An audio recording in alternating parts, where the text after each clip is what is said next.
Salads കഴിക്കാൻ ഇഷ്ടമില്ലെങ്കിൽ ദൈവം കൊടുത്തൊരു വരദാനമാണ് ചക്ക എന്ന് പറയുന്ന ഈ ഫ്രൂട്ട്. ലോകത്തിലെ ഏറ്റവും വലിയ സൈസുള്ള ജയൻറ്റ് ഫ്രൂട്ടാണ് ചക്ക. ചക്ക എന്നുള്ള വാക്കിൻ്റെ അർത്ഥം തന്നെ ചേർന്നിരിക്കുന്ന കാ, അതാണ് ചക്ക. അത് മൾട്ടിപ്പിൾ ഫ്രൂട്ട്സ്, ഒരു കവറിങ്ങിനകത്ത് ഏതാണ്ട് 1000-10,000 കൂടുതൽ ചുളകൾ ചേരുന്ന ഒരു വലിയ ഫ്രൂട്ടാണ് ചക്ക. അപ്പോൾ ഇതിന് ഒരുപാട് ന്യൂട്രിറ്റീവ് വാല്യൂ ഉണ്ട്. ഓർത്തോണം, ക എന്ന് പറയുന്ന വാക്ക് വരുന്ന എല്ലാ പ്രോഡക്ട്സും വെജിറ്റബിൾസാണ്. ചക്ക എന്ന് പറഞ്ഞാൽ അത് വെജിറ്റബിളും ചക്കപ്പഴം എന്ന് പറഞ്ഞാൽ അത് ഫ്രൂട്ടുമാണ്. ലോകാരോഗ്യ സംഘടനയുടെ കണക്കുകൾ അനുസരിച്ച് ഒരു വർഷം ലോകമെമ്പാടും ഏതാണ്ട് 20 മില്യൺ ആൾക്കാർക്ക് പുതിയ ക്യാൻസർ രോഗികളായിട്ട് അവർ മാറുന്നു എന്നാണ് കണക്കുകൾ പറയുന്നത്. അതിലെ 16 മില്യൺ ആൾക്കാരും ക്യാൻസറായിട്ട് മരണമടയുന്നു. ഈ മരണമടയുന്ന ആൾക്കാരിലെ മജോറിറ്റി 90% കൂടുതൽ ആൾക്കാരും തേർഡ് വേൾഡ് കൺട്രീസിൽ താമസിക്കുന്നവരാണ്. എന്താണ് ഈ തേർഡ് വേൾഡ് കൺട്രീസിൻ്റെ പ്രസക്തി? സാമ്പത്തികമായി ഇൻ്റർനാഷണൽ ലെവലിൽ ഏറ്റവും താഴേക്കിടയിൽ ഉള്ള രാജ്യങ്ങളെ മൊത്തമായിട്ട് പറയുന്നൊരു പേരാണ് തേർഡ് വേൾഡ് നേഷൻസ്.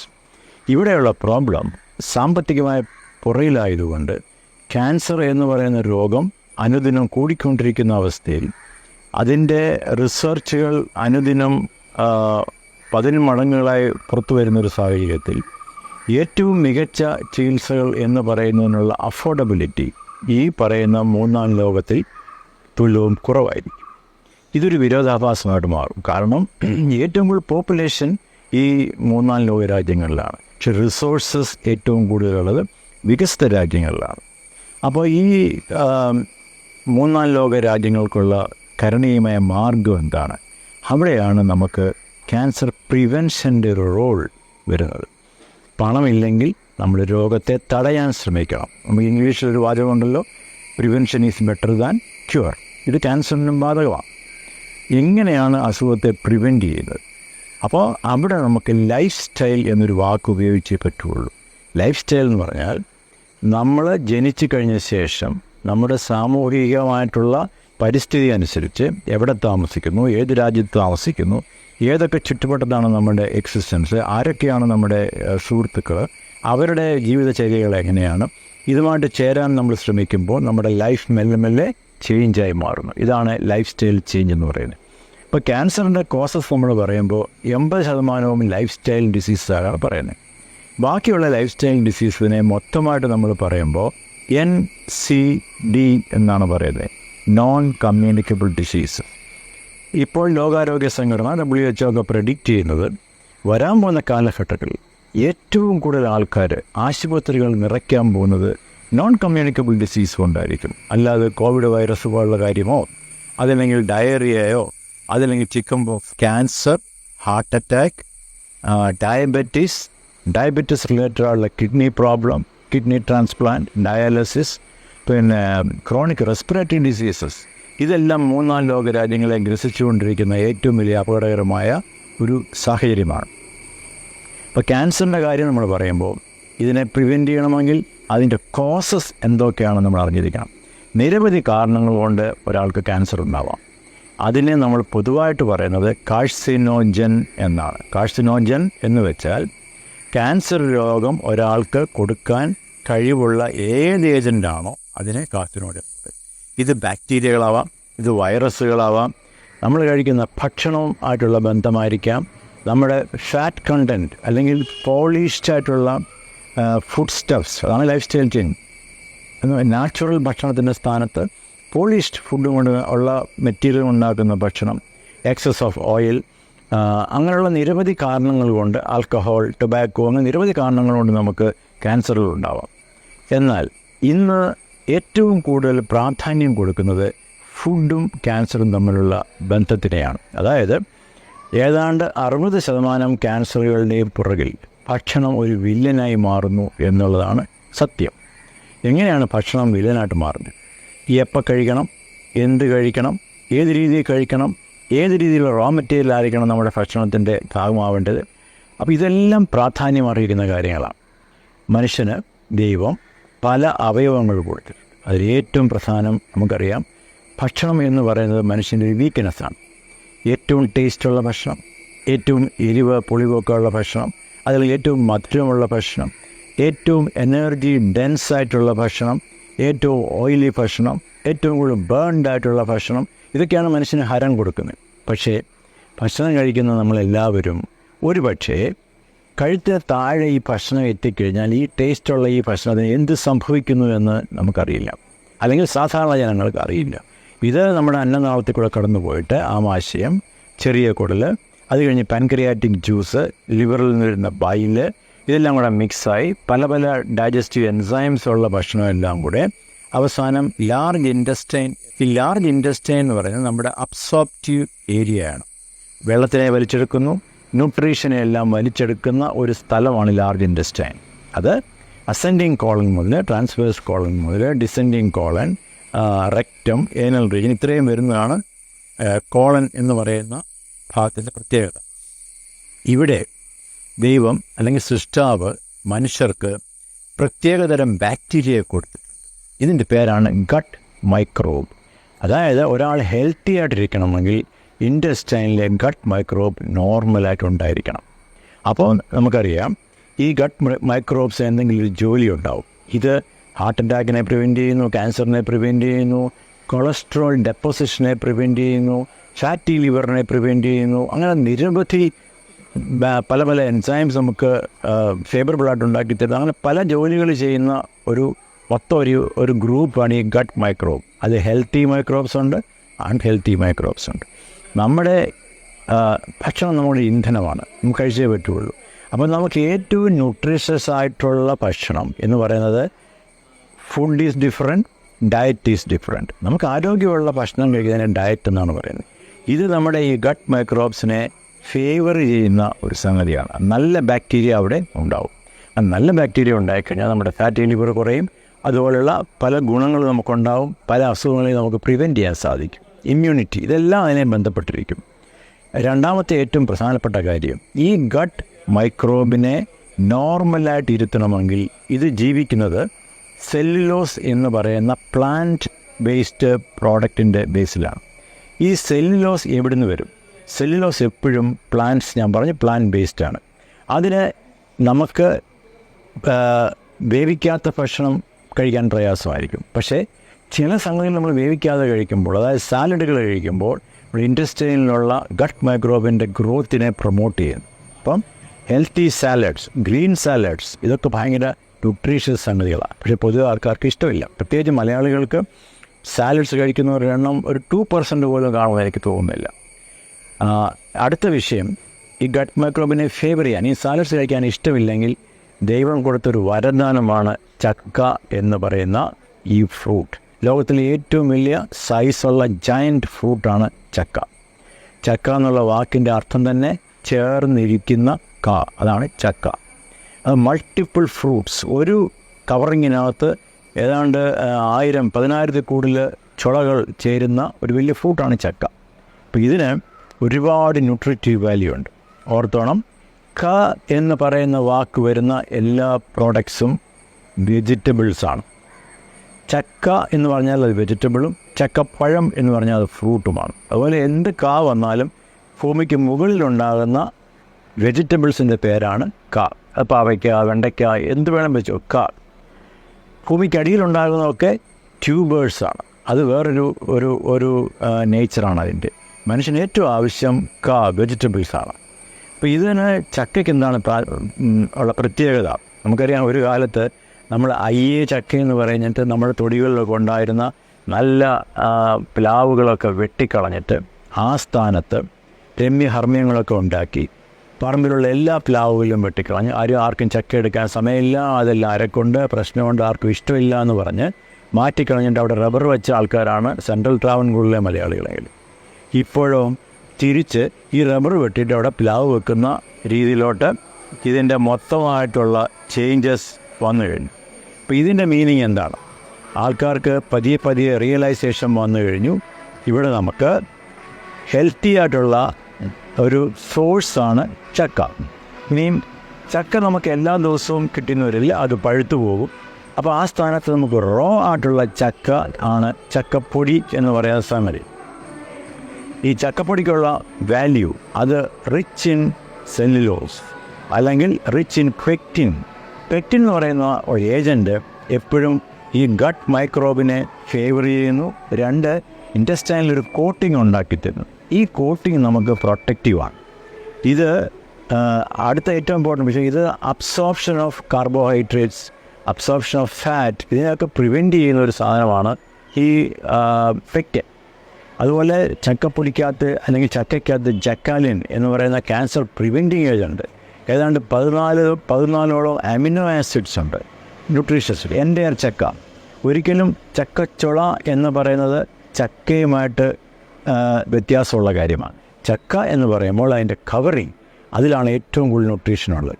ഇപ്പോൾ ട്രഡീഷണലി കേരള കൾച്ചർ നോക്കിക്കഴിഞ്ഞാൽ പഴയ കാലത്തെ അമ്മച്ചിമാരൊക്കെ ചക്ക ഉണ്ടാക്കുക എന്ന് പറഞ്ഞാൽ അവർ ചക്കച്ചുളയല്ല ഉണ്ടാക്കിക്കൊണ്ടിരുന്നത്. അതിലുള്ള മുഴുവൻ സംഗതികളും ഏറ്റവും ന്യൂട്രീഷ്യസ് ആയിട്ടുള്ള എല്ലാ ഭാഗങ്ങളും ഉൾപ്പെടുത്തിയുള്ള പുഴുക്കായിരുന്നു ചക്കപ്പുഴു. അതിനായിരുന്നു വാല്യൂ, അതായിരുന്നു ആരോഗ്യം കൊടുത്തത്. നമുക്കറിയാം 2ാം ലോകമഹായുദ്ധ കാലത്ത് കേരളത്തിൽ നെൽകൃഷി ചെയ്തിരുന്നെങ്കിലും മലയാളിക്ക് അരി ഉപയോഗിക്കാൻ അനുവാദമില്ലായിരുന്നു. അതെല്ലാം മിലിറ്ററിക്ക് വേണ്ടി കൊടുത്തുകൊണ്ടിരുന്ന കാലമാണ്. അന്ന് എങ്ങനെ നമ്മൾ ജീവിച്ചു? അന്ന് എല്ലാ കൊയ്ത്ത് സമയത്തും മിലിറ്ററിയുടെ ആൾക്കാർ വന്ന് അവരാണ് ഈ നെല്ല് കൊണ്ടുപോയിക്കൊണ്ടിരുന്നത്. നമ്മൾ മലയാളികൾ അന്ന് ജീവിച്ചത് നാച്ചുറൽ പ്രോഡക്ട്സ് കൊണ്ട്. അതിൽ ചക്കയ്ക്ക് വലിയ റോളായിരുന്നു. അപ്പോൾ പഴയ കാലം ഒരു 40 വർഷം പുറമോട്ട് നമ്മൾ ചിന്തിച്ചാൽ കേരളത്തിലെ ക്യാൻസറിൻ്റെ ഇൻസിഡൻസ് ഏറ്റവും കുറവായിരുന്നു. ഈ 40 വർഷത്തിന് ശേഷം എന്ത് പറ്റി മലയാളിക്ക്? എല്ലാ വീടുകളും ഇപ്പോൾ ക്യാൻസർ എന്ന് പറയുന്ന ഒരു കോമൺ ടെർമിനോളജിയാണ്. പലരും നമ്മുടെയൊക്കെ പ്രസൻറ്റ് ചെയ്യുന്നത്, ഞാനൊരു ക്യാൻസർ സർജനാണ്, ഞാനൊരു ഓങ്കോളജിസ്റ്റാണ്. നമ്മുടെയൊക്കെ ഒരു ക്യാൻസർ ചികിത്സയ്ക്ക് പ്രസൻറ്റ് ചെയ്യുന്നത് സ്തനാർബുദമാവാം, ഇൻറ്റസ്റ്റൈൻ ക്യാൻസർ ആവാം, ആമാശയ ക്യാൻസർ ആവാം, ലങ് ക്യാൻസർ ആവാം. എന്ത് ക്യാൻസറായിട്ട് വന്നാലും ട്രീറ്റ് ചെയ്യാവുന്ന ഒരു സേഫ് സോണിൻ്റെ അങ്ങേപ്പുറത്താണ് അവർ വരുന്നത്. എന്ന് വെച്ചാൽ പലപ്പോഴും ഒരു ലോക്കലി അഡ്വാൻസ്ഡ് സിറ്റുവേഷനിലായിരിക്കും വരുന്നത്. അപ്പോൾ ഇതിനെ നമുക്ക് മാറ്റം ഉണ്ടാക്കണമെങ്കിൽ നമ്മുടെ ലൈഫ് സ്റ്റൈൽ മാറണം. ലൈഫ് സ്റ്റൈൽ മാറണമെങ്കിൽ ഫുഡ് ഹാബിറ്റ്സ് മാറണം. Processed food, high energy food, ഇതെല്ലാം മാറ്റം വേണ്ടിയിരിക്കുന്നു. എക്സസ് ഓഫ് ഫാറ്റി ഫുഡിനകത്ത് മിൽക്ക് ഒരു ഭാഗമാണ്. അപ്പോൾ ഇതുപോലുള്ളതെല്ലാം നമ്മൾ മാറ്റിയിട്ട് ആ സ്ഥാനത്ത് നാച്ചുറൽ വെജിറ്റബിൾസിനെ ആഡ് ചെയ്തുകൊണ്ടിരിക്കുമ്പോൾ, നമ്മുടെ വെജിറ്റബിൾ കണ്ടൻറ്റ് കൂടിക്കൊണ്ടിരിക്കുമ്പോൾ നമ്മൾ ക്യാൻസറിൽ നിന്നുള്ള മോചനം ഓട്ടോമാറ്റിക്കലി വന്നുകൊണ്ടിരിക്കുന്നു. ചക്കയെപ്പറ്റി കൂടുതലായിട്ട് പറയാനുള്ള കാരണം എന്താണെന്ന് ചോദിച്ചാൽ, ഏറ്റവും ഈസി ആയിട്ട് നമുക്ക് കഴിക്കാൻ പറ്റുന്ന ഒരു സാധനമാണ്. മലയാളികളുടെ സ്റ്റേപ്പിൾ ഫുഡാണ് ചക്ക, എല്ലാവർക്കും ഇഷ്ടമുള്ള സംഗതി. അപ്പോൾ ചക്കപ്പഴത്തേക്കാൾ ചക്കയ്ക്കുള്ള വാല്യൂ ആണ് ഞാൻ പറയുന്നത്. ചക്ക എന്ന് പറയുന്ന ഈ പ്രോഡക്റ്റിനെ നമ്മൾ പൊടിയായിട്ട് യൂസ് ചെയ്യുകയാണെങ്കിൽ നമുക്ക് എന്നും യൂസ് ചെയ്യാൻ പറ്റും. ഷെൽഫ് ലൈഫുണ്ട്. ഇത് പല ഭക്ഷണത്തിലും ആഡ് ചെയ്യാൻ പറ്റും. ഇപ്പം നമുക്ക് കാർബോഹൈഡ്രേറ്റിൻ്റെ അളവ് എത്രയും കുറയ്ക്കുക എന്ന് പറയുന്നതാണ് ആരോഗ്യത്തിന് ഏറ്റവും ബെറ്റർ. ഫാറ്റിൻ്റെ അളവ് നമ്മൾ കുറയ്ക്കുക എന്ന് പറയുന്നതാണ് ആരോഗ്യത്തിന് ഏറ്റവും ബെറ്റർ. എങ്ങനെയാണ് ഒരാൾ ഫാറ്റ് കഴിച്ചില്ലേ എപ്പോഴും ഫാറ്റി ആയിട്ട് ഒബീസിറ്റി ഉണ്ടാകുന്നതിന് കാരണം? ഒബീസിറ്റി എന്ന് പറഞ്ഞു കഴിഞ്ഞാൽ അത് ട്രങ്കൽ ഒബീസിറ്റി ഉണ്ടാവാം, വയറിനുള്ളിലുള്ള ഒബീസിറ്റി ഉണ്ടാവും. പുരുഷന്മാർ കൂടുതലും ട്രങ്കൽ ഒബീസിറ്റി അല്ലെങ്കിൽ വയറിനുള്ളിലുള്ള ഫാറ്റ് ആയിരിക്കും കൂടുതൽ വരുന്നത്. സ്ത്രീകൾ കൂടുതൽ ബട്ടക്സും അല്ലെങ്കിൽ വയറിനുള്ളിലുള്ള ഫാറ്റും ആയിരിക്കും കൂടുതലായിട്ടുണ്ടാകും. അപ്പം ഫാറ്റായിട്ട് എന്താണ് മാറുന്നത്? ശരിക്കും അറിഞ്ഞിരിക്കേണ്ടത് carbohydrate, excess of rice or rice products, wheat products, ഇത് നമ്മുടെ ആവശ്യത്തിന് ഉപകരിച്ച് കഴിഞ്ഞ ശേഷം റിസർവ് വരുന്നതിനെ ബോഡി കൺവേർട്ട് ചെയ്തിട്ട് ഫാറ്റായിട്ട് മാറ്റും. അപ്പോൾ ഒബീസിറ്റി വരണമെങ്കിൽ നമ്മൾ കാർബോഹൈഡ്രേറ്റ് മാത്രം അവോയ്ഡ് ചെയ്ത് കഴിച്ചാൽ മതി. അതിനെ ഒബീസിറ്റിയെ മാറ്റണമെങ്കിൽ നമ്മൾ കാർബോഹൈഡ്രേറ്റിനെ അവോയ്ഡ് ചെയ്യേണ്ടിയിരിക്കുന്നു, അല്ലെങ്കിൽ കുറയ്ക്കേണ്ടിയിരിക്കുന്നു. അപ്പോൾ കാർബോഹൈഡ്രേറ്റിനെ കുറയ്ക്കാനുള്ളൊരു ട്രിക്കാണ് നമ്മൾ ഈ പറയുന്ന ഭക്ഷണത്തിനകത്ത് ചക്കപ്പൊടി ആഡ് ചെയ്യുക എന്ന് പറയുന്നത്. ഇപ്പോൾ ദോശ കഴിക്കുന്ന ഹരമായിട്ടുള്ള ആൾക്കാർക്ക് ദോശമാവിനകത്ത് നമ്മൾ 30 ഗ്രാം മിനിമം ചക്കപ്പൊടി ആഡ് ചെയ്യുകയാണെങ്കിൽ ആ ഫാമിലിക്ക് ഒരു വ്യക്തിക്ക് ഒരു ദിവസം 30 ഗ്രാംസോളം ചക്കപ്പൊടി നമ്മൾ ആഡ് ചെയ്യുകയാണെങ്കിൽ അവർക്കത് കാർബോഹൈഡ്രേറ്റിൻ്റെ ഇമ്പാക്റ്റിനെ കുറയ്ക്കാൻ സാധിക്കും. സെയിം തിങ് ഇപ്പം നമ്മൾ ഗോതമ്പ് ആയിട്ടുള്ള ഭക്ഷണം കഴിക്കുന്ന ചപ്പാത്തി അല്ലെങ്കിൽ റൊട്ടി ഇത് കഴിക്കുമ്പോഴും അവിടെയും if you add this jackfruit flower you reduce the carbohydrate level extend. ഇപ്പം നാച്ചുറലി നമ്മുടെ കാർബോഹൈഡ്രേറ്റ് ലെവൽ കുറയുമ്പോൾ നമ്മുടെ ഒബീസിറ്റി ക്രമേണ ഇല്ലാതാവും. റീസെൻ്റായിട്ട് ഈ കഴിഞ്ഞ ഒരു 2-3 വർഷത്തെ പഠനങ്ങൾ പറയുവാണെങ്കിൽ ആദ്യം ചക്കപ്പൊടി പ്രൊജക്ഷൻ വന്നത് ഡയബറ്റിസിനെ കുറയ്ക്കാം എന്നുള്ളതായിരുന്നു. പക്ഷെ അവിടെ മനസ്സിലാക്കേണ്ട കാര്യം അത് ഡയബറ്റിസിനെ കുറയ്ക്കുന്ന ഒരു ഗുളികയല്ല, അല്ലെങ്കിൽ ഒരു ആയുധമല്ല. പിന്നെയോ കാർബോഹൈഡ്രേറ്റിൻ്റെ അളവ് മിനിമൈസ് ചെയ്യുന്നതുകൊണ്ട് ബൈ പ്രോഡക്റ്റാണ് നമ്മുടെ ഡയബറ്റിക് കൺട്രോൾ. അതാണ് അറിഞ്ഞിരിക്കേണ്ടത്. അല്ല ചക്കപ്പൊടിയിലുള്ള എന്തെങ്കിലും പ്രത്യേക സാധനമല്ല ഷുഗറിനെ കുറയ്ക്കുന്നത്. 2, ക്യാൻസർ രോഗികൾക്ക് കീമോതെറാപ്പി എന്ന് പറയുന്നത് ഇന്നൊരു ഇൻ്റഗ്രൽ പാർട്ടാണ്. ഞാൻ നടത്തിയ research over more than 3,000 patients.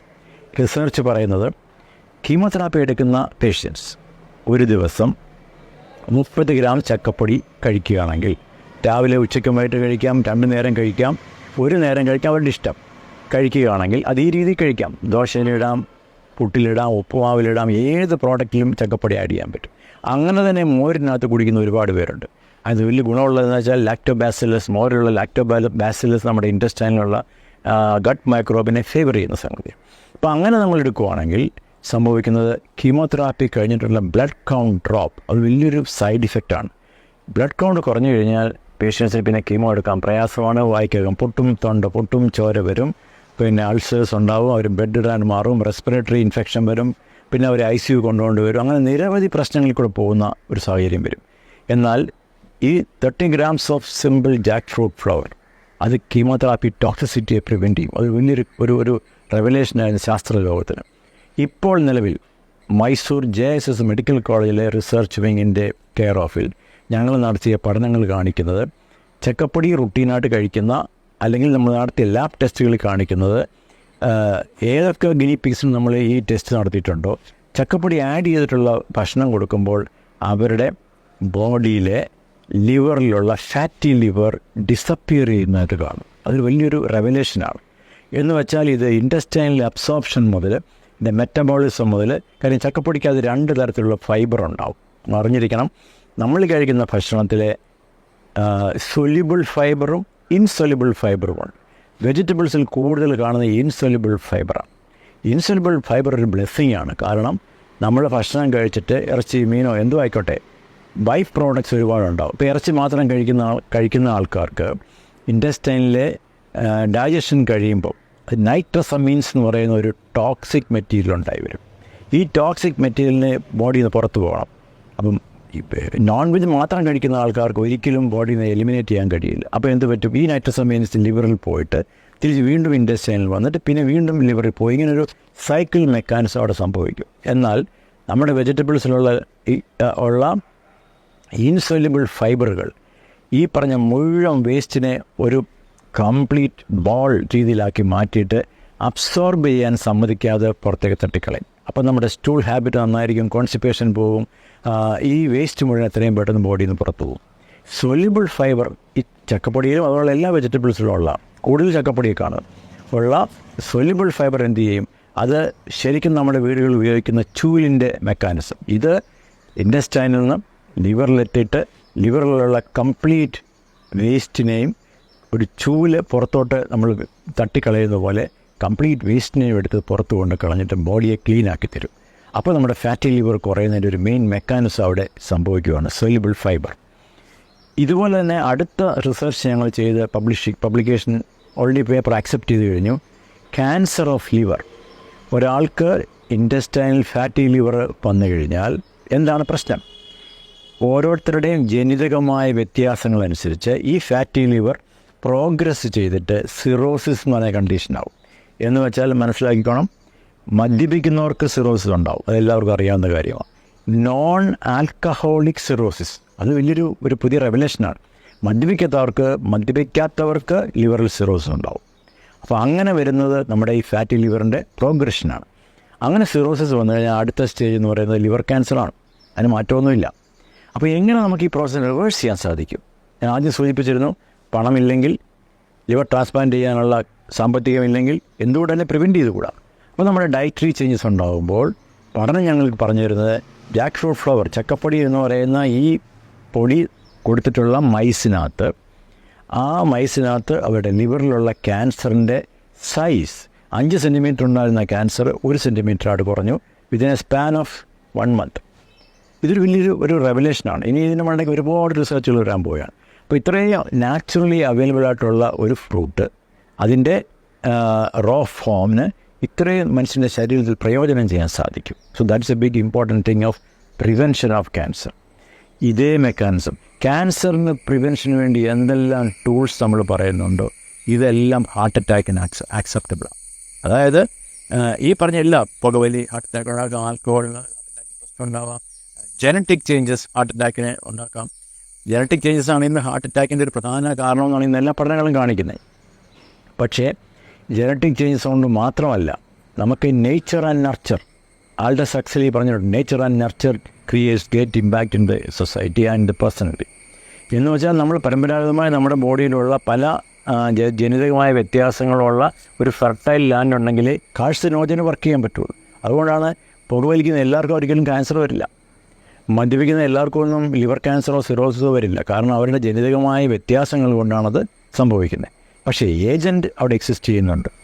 ചക്കപ്പൊടിയുടെ ഗുണം എന്നാണെന്ന് ചോദിച്ചു കഴിഞ്ഞാൽ അതൊരു നാച്ചുറലി അവൈലബിൾ, ചീപ്പായിട്ട് കിട്ടുന്നൊരു source, rich in so much of nutritive values, ഒരു 14ഓളം അമിനോ ആസിഡ്സ്, പിന്നെ ഈ പറഞ്ഞ പെക്റ്റിൻ പ്രൊട്ടക്ഷന് വേണ്ടി ചക്കാലിൻ, അങ്ങനെ നിരവധി ഏജൻറ്റ്സ് കവർന്ന ഒരു കലവറയാണ് ചക്ക എന്ന് പറയുന്നത്. പഴുത്ത ചക്ക വേറെ, പച്ചച്ചക്ക വേറെ. അപ്പോൾ നമ്മുടെ ലൈഫ് സ്റ്റൈൽ മാറണമെങ്കിൽ ഫുഡ് ഹാബിറ്റ്സ് മാറണം. ലൈഫ് സ്റ്റൈൽ മാറണമെങ്കിൽ ഏറ്റവും അത്യാവശ്യം റെഗുലർ എക്സസൈസ് ഉണ്ടായിരിക്കണം. ഈ 2000 കാലറി അകത്ത് പോയാൽ 2000 കാലറി പുറത്തു പോകണം, ഇല്ലെങ്കിൽ അത് സ്റ്റോറേജിൽ പോകും. ആ സ്റ്റോറേജ് ഫാറ്റായിരിക്കും. മൂന്നാമത്തെ പ്രധാനപ്പെട്ട കാര്യം, നമ്മുടെ ജോബ് പ്രഷേഴ്സ് നമുക്കുണ്ട്, അതിന് റിലാക്സേഷൻ എപ്പോഴും ആവശ്യമാണ്. അപ്പോൾ അതിന് പറ്റിയതായിട്ടുള്ളൊരു ലൈഫ് സ്റ്റൈൽ നമ്മൾ ക്രിയേറ്റ് ചെയ്യണം. പിന്നെ മൊബൈൽ അഡിക്ഷൻ ആൻഡ് കമ്പ്യൂട്ടർ നമ്മുടെ ഒരു ലൈഫിൻ്റെ ഭാഗമായി മാറിക്കഴിഞ്ഞു. അങ്ങനെയുള്ളവർക്കുണ്ടാകുന്ന ക്രോണിക് ബാക്ക് പെയിൻ ഇതെല്ലാം നമ്മൾ പ്രിവെൻറ്റ് ചെയ്യണമെങ്കിൽ നമ്മൾ റെഗുലർ എക്സസൈസുകളായിരിക്കണം, നമ്മുടെ ഡയറ്ററി ഹാബിറ്റ്സ് മാറണം, നമ്മൾ ആം ചെയർ സർവീസ് ഉള്ളവർ അതനുസരിച്ച് നമ്മുടെ ലൈഫ് സ്റ്റൈലിനെ മാറ്റണം. So here is A fruit, Kerala's on fruit, Kerala state fruit. ഇത് നമ്മുടെ ആരോഗ്യത്തിന് നിദാനമായിട്ടുള്ള വ്യതിയാനങ്ങൾക്ക് ഉപോത്ബലകമായി മാറേണ്ട ഒരു പ്രധാനപ്പെട്ട ഒരു വെജിറ്റബിളാണ്. നമ്മൾ തീർച്ചയായിട്ടും ഇതിനെ കൂടുതൽ പ്രൊമോട്ട് ചെയ്യണം, നമ്മൾ ആഹരിക്കണം, ഇങ്ങനെ ലൈഫ് സ്റ്റൈൽ ചേഞ്ച് ചെയ്യണം. ഇതാണ് എനിക്ക് നിങ്ങളോട് പറയാനുള്ള ആപ്തവാക്യം.